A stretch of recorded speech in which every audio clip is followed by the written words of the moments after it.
Hello friend, જય દ્વારકાધીશ, રાધે રાધે। આજે આપણે બનાવશું ટાઈમ પાસ પાવ, અને એ પણ સુરતના ફેમસ। તેના માટે મેં અહીંયા ટમેટા લીધા છે, કોબી અને સિમલા મરચાં લીધા છે અને ડુંગળી લીધી છે। હવે આપણે એને ઝીણું ઝીણું સુધારી લેશું।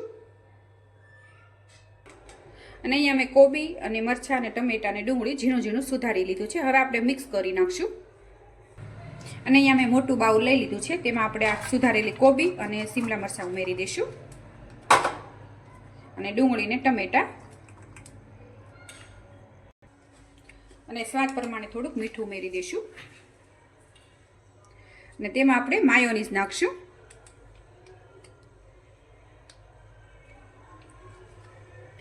અને 2 થી 3 ચમચી પીઝા સોસ ઉમેરી દઈશું,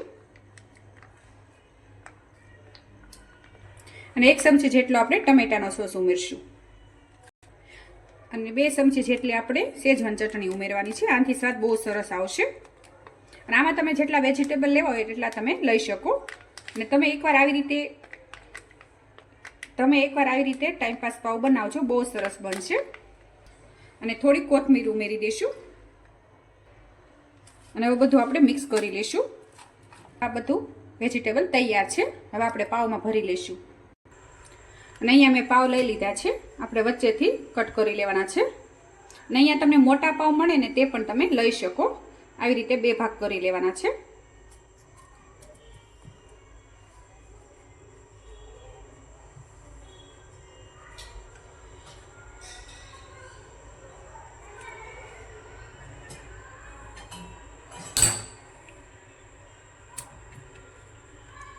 ગ્રીન ચટણી બનાવી છે તે લગાવી દઈશું।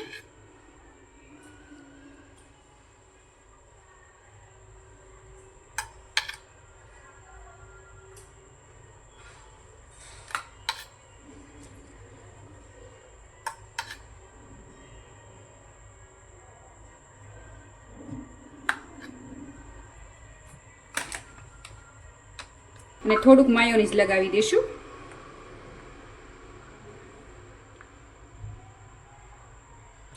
અને અત્યારના બાળકોને તો માયોનીઝ ચીઝ બહુ જ ભાવે છે, એટલે આ પાવ તમે એકવાર બનાવજો, બધાને બહુ જ ભાવશે। અને જે આપણે આ વેજીટેબલ તૈયાર કર્યું છે તે ઉમેરી દઈશું। આવી રીતે આ જે આપણે વેજીટેબલ તૈયાર કર્યું છે તે આવી રીતે ભરી દેવાનું છે।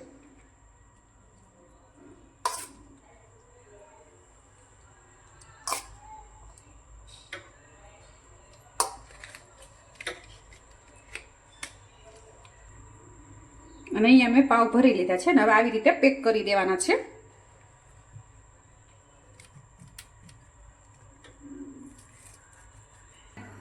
અહીંયા મેં નાની એમથી કડાઈ જેવું લઈ લીધું છે, તેમાં આપણે બટર થોડુંક ઉમેરી દઈશું। હવે આપણે એમાં આ જે ભરેલા પાવ છે તે મૂકી દઈશું, અને આપણે એક ડીશ ઢાંકી દઈશું। થોડીક વાર માટે વજન રાખશું હાથથી, કે તમે ગમે એ વજનવાળી વસ્તુ મૂકી દેવાની ઉપર।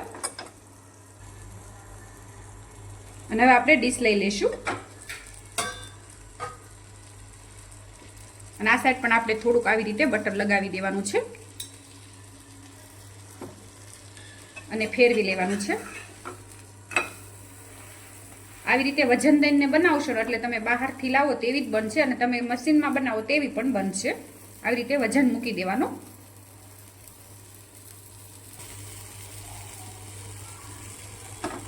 અને ધીમા ગેસે શેકી લેશું। એકદમ ક્રિસ્પી થાય ત્યાં સુધી પાવને શેકવાનું છે।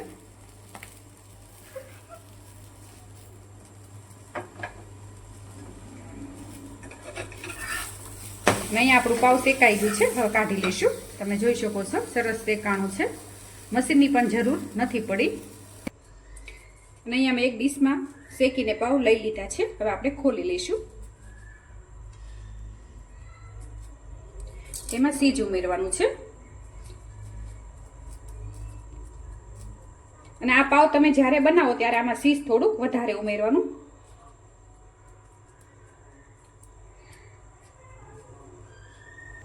અહીંયા મેં સીજ ઉમેરી દીધું છે, અને અહીંયા મેં વેફર્સ લીધી છે ઓનિયન,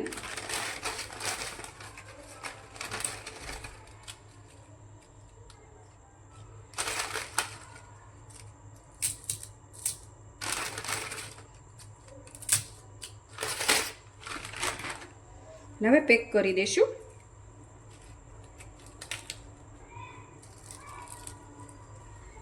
અને અહીંયા ટાઈમપાસ પાવ આપણા તૈયાર છે, તમે જોઈ શકો છો સરસ બન્યા છે અને મશીન વગર પણ સરસ બન્યા છે. અને અહીંયા મેં ગ્રીન ચટણી બનાવી છે તે લીધી છે અને સોસ લીધો છે. તમને ગ્રીન ચટણી સાથે ભાવે તો તેમાંય તમે ખાઈ શકો અને સોસ સાથે પણ ખાઈ શકો. અને મારી આ રેસીપી તમને ગમી હોય તો લાઇક કરજો, શેર કરજો અને સબસ્ક્રાઈબ કરજો. હું ફરીથી મળીશ એક નવી જ રેસીપી સાથે. ત્યાં સુધી જય દ્વારકાધીશ.